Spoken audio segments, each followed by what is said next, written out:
नोंथांमोन माने मोनसे जाथायनि सायाव आङो सुंद'यै फोरमायलांनो नागिरदों बा एसे दुखुबो मोननानै दङ जोंनि गोसोआवहाय माने बेफोरबायदि जाथाय जायो आरो बेफोरबायदि खालामो जोंखौ इउज खालामखांनायनि उनावहाय बेवहाय एसेब्लाबो गोसोआवहाय माने दुखु मोननाय फैयो आरोखि नांगौ समावहाय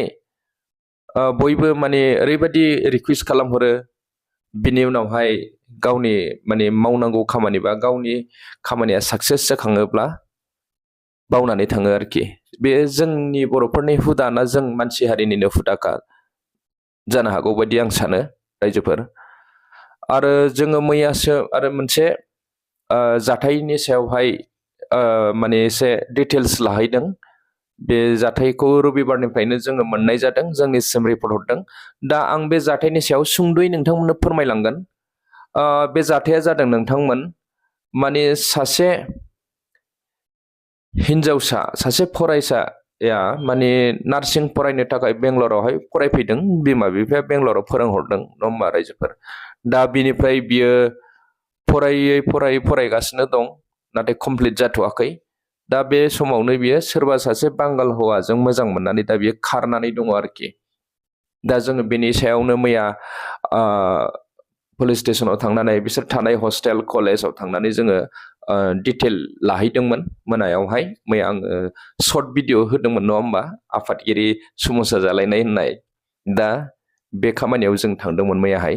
दा बेनि सायाव आङो नेक्स्ट भिडिअ लाबोगोन दा आं डिटेलि खोन्थानो हाथ'नाय नङा माने आं दा ओरैनोब्लाबो एसे खोन्थाहरबाय नोंथांमोननो आंनि मुङा अमृत बसुमतारी नोंथाङा नायदों बड' टुब इउ जाय बिथांमोनहा आंनि चेनेलाव गोदानै भिजिट खालामदों नोंथांमोनहा प्लिज चेनेलखौ साबस्क्राइब खालामनानै हो आरो जाय बिथांमोनहा अलरेडि चेनेलखौ साबस्क्राइब खालामखांबाय नोंथांमोननिसिम आंनि गोसो गोरबोनिफ्राय रोजा रोजा साबायखर बावनाय थाबाय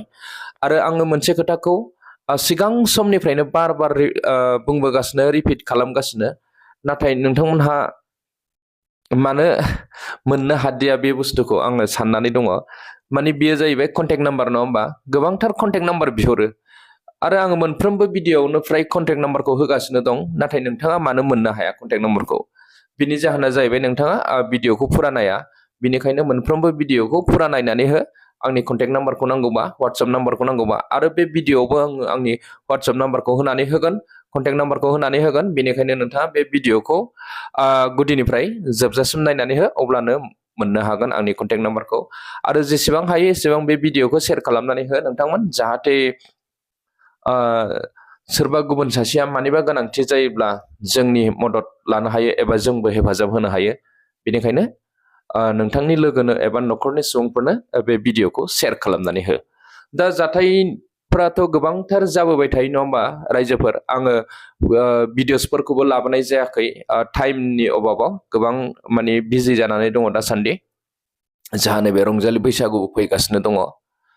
एप्रिल दानावहाय एप्रिलनि 14आव बिनि बागै गोबांथार खामानि दं दा भिडिअसफोर लाबोनायावबो एखमबा टाइम मोनला दा अब्लाबो आङो माखासे जाथायफोरनि सायाव सुंद'यै फोरमायहरनो नागिरदों जोंनावबो गोबांथार माने एखमबा समाव दुखु मोननाय फैयो आरो गोसोआव दा बुंनो थाङोब्ला जोङो गोबां माने इउज खालामजायो रायजोफोरजों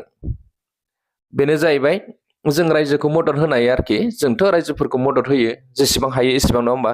नाथाय जाय बिथाङा मदद लाखांबाय बा इउज खालामखांबाय जोंखौ बिनि उनावहाय बिथांमोनहा माने दसेनो माने 1-2 सेकेन्डावनो बावो बेफोरबायदि जाथाया गोबांथार जाबोगासिनो दं दा बेफोरखौ दुखु मोननाय फैयो आरोखि दा नोंथांमोनहा माने मदद लाखांनायनि उनाव मानो बावो मानसिखौ बा मानि थाखाय गावनि थांखिखौल' माने जाफुंथों साननानै थायो रायजोफोर बेफोरबायदिथ' नङा होमबा दा मैयासो मोनसे जाथाय जादोंमोन आंनाव फुङावनो माने फन फैदों 7:00 साराय 7:00 फुंनि बेवहाय माने सासे सुबुङा माने खामानियावहाय प्रब्लेम जादों बेनिफ्राय मालिका होखारबाय बुजाबायबो बियो मालिकजों दा बेनिफ्राय बिनो हेल्प नांगौ जाबाय दा आङो बे समावहाय आंना फार्स्ट शिफ्ट आं डिउटियाव थांदोंमोन ओमफ्राय एसे बिजियाव आं आफादगिरिनो हरनाय जादों बिनिफ्राय आफादगिरिया गोबां खोथाखौ रायलायहरबाय मालिकजोंबो रायलायबाय सेलरि हरा होनदोंमोन नाथाय आफादगिरि रायलायनानै बेनि आखायाव फैसा गैया हिसाबै 500 थाखासे हरग्रो होबाय बेनिफ्राय सेलरिखौ गाव एसे उनावहाय सोहरनोसै होननानै मालिका राजि जाबाय आरोखि माने भुलाथ' जोंनो मावो नङा होमबा सोरबा मालिकाथ' माब्लाबाबो भुल मावनाय नङा दां बायदि जों सानो मालिकफ्रा मानि थाखाय रायो मानि थाखाय बुजायो वार्कार्सफ्रा माबा मोनसे गोरोन्थि मावो नङा होमबा जेरै लोङै जायै दा बे जाहोनाव बेफोरबायदि जायो दा बेनिफ्राय गासै खोथाखौ रायलायखांबाय सावरायखांबाय बिनि उनावहाय गावनि प्रब्लेमा सल्भ जाबाय मालिकआ फैसाबो हरबाय गारि गाखोलांनो थाखाय आरो पेमेन्टखौबो हरनो राजि जाबाय बे दाननिनो 20-25 तारिखसिमावहाय दा बे खामानिया जाखांनाय लोगो लोगो जोंनि प्रेसिडेन्ट बिथाङा फन खालामफिनबाय बेनाव खामानियाथ' जाबाय फैसा मोनमारदोंना मोनमाराखै जेनेबा गारि भारा बेखौ सोंहरनो नाथाय बे समाव बियो ओरैबायदि गोग्गानाय मोनबाय खोमा माने रिसिभखौनो खालामला जाहैबाय फनखौ ओरैबायदि मानसि थायो आरोखि दा बेफोरबायदिया बे सासेल' नङा गोबांथार जाबोबाय रायजोफोर दा बेफोरबायदिब्ला दुखु मोननाय फैयो आरोखि मानसिया अरायबो मिलायनानै थानांगौ बा नोङो दाल'सो नङा होमबा दाल'सो नोंहा प्रब्लेमनिफ्राय बारग'दों नेक्स्ट प्रब्लेमाव फैफिनोबा जोंथ' बिदिब्ला हेफाजाब होनो गोसो जानाय नङाना मानसिफोरखौ बेफोरबायदि जायो आरो दा गोबांथार नैबे खारलायनाय मानाय दोनखारलायनायाथ'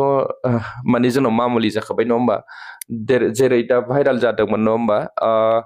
सोरबा निग्र हौवाजों गारजानायबो जानानै दङ नङा होमबा बेबो भाइराल जादों बेनि सायाव बारा गोथौयै बुंनो थाङा आंहा गोनांथि गैया आरो नैबे दान मोनथाम हाबा जानाय आर्मि नङा होमबा आर्मि ना मा होनदों बेहाबोथ' लानानै खारदों होननाय खोनाबाय नङा होमबा ससियेल मिडियायाव भाइराल बियो आंनिनो गामि खाथि जायो हा आंना दतमा गयबारि बिसिनिया रमनि आश्रम होननानै बुङो आरोखि खाथियानो जोंनि दा दुखुनांथाव बेफोरबायदिया मानो जाबाय थाखो मा मोजां मोनो नङा होमबा मानिबा बेफोरावहाय माबा मोनसे मोजां रसफोर दङ खोमा नङा होमबा रायजोफोर बिनि थाखायनो बेफोरबायदिखौ मावबाय थायो आरो दा नै आं क्लियारलि रायजोफोरनो खोन्थाहरनो सानदों सानै हिनजावफोरा खारबोगासिनो दङ सासेया बाक्सानि आरो सासेया नैबे बिजनि एरियानि बिसोरो ट्रेनजों फैगासिनो दङ दा आं बिसोरनि डिटेलखौ आं होनो बानानै होथ'नाय जायाखिसै आं नेक्स्ट भिडिअ'आव लाबोगोन न'खरनिफ्राय आंखौ खावलायहरदोंमोन बार भिडिअ खालामनो ओमफ्राय आङो एसे बादबनाय मोनदों नाथाय आङो नैबे जे नार्सिंनि आङो दहाय बुंदोंमोन होमबा नार्सिं कर्स खालामनो फैनाय बेनि सायावबो आं भिडिअ लाबोफिनगोन आरो नैबेसोर बे सानै हिनजावफोर खारबोनायाव आं नाजागोन लाबोनो नाथाय आंहा दा टाइम गैथ'वा जुदि नोंथांमोनहा सिनाय मोनै बेंगलर बा तामिलनाडुआव थानाय रायजोफोरा जुदि नुयोब्ला गोदान मानसि फैनाय आरोखि हिनजावफोर बा हौवाफोर हिनजाव लानानै खारबोनाय बिसोरखौ जुदि नुसनोब्ला नोंथांमोनहा एसे केयार खालामबानो जाबाय माने